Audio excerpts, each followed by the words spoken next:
Tommy in the early years. Here is the earliest picture I have of Tommy, Earl Thomas Brandon. He is in the arms of our father, Vic Brandon, who is standing in front of that brick house at 1936 East Wood Street in Decatur, Illinois. Tommy was born on November 12, 1933. If you think about that, that is 111233. This picture was probably taken in the spring of 1934, as the bushes are obviously with leaf. Our parents went outside to have enough light to take pictures. They did not have a flash camera in those days. Doesn't he have a cute little smile? The next picture is Tommy in a woven cane buggy on the sidewalk near our home. Tommy was a fussy baby with what we call colic. He had to be rocked frequently to quiet him enough to go to sleep. I am also sure that it may have been the fidgets, maybe even an early case of the creeping fantods getting a start in our family. The end result was that our parents bought a rocking chair just before my arrival to be used to treat those conditions in me. However, I was a calmer baby, not haunted by fidgets and fantods as much as my brother was. Sue and Frank Roberts now have that chair in their living room. It was a hand-me-down from my mother, given to them near the end of her life, and you can see a picture of it on page 26. Here's a formal picture of our family. Tommy is on Daddy's lap, and I am in Mama's arms. This picture below is of Tommy standing beside our mother and me, Stanley, on the tricycle.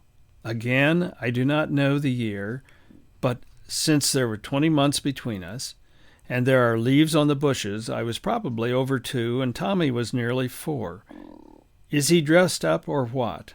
His hair is even combed. In any event, he too survived childhood, though he did not do so unscathed.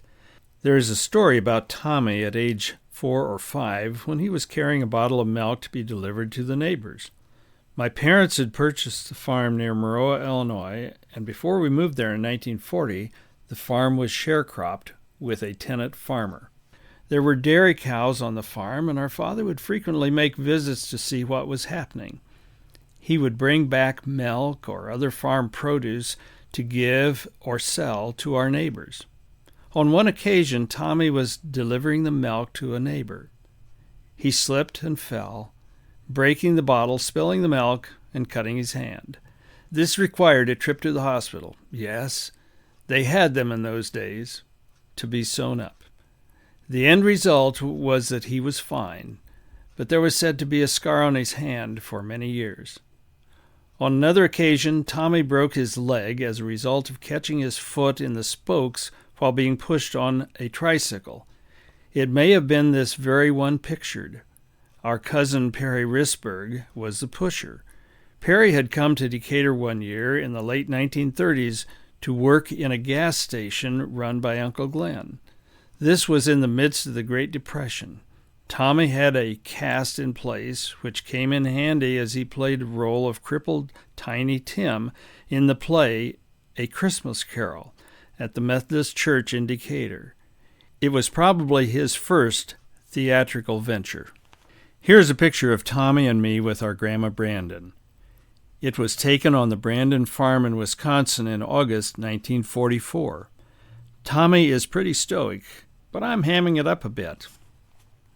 Here is a 3-generational picture taken on that same day. Who do you think took this picture?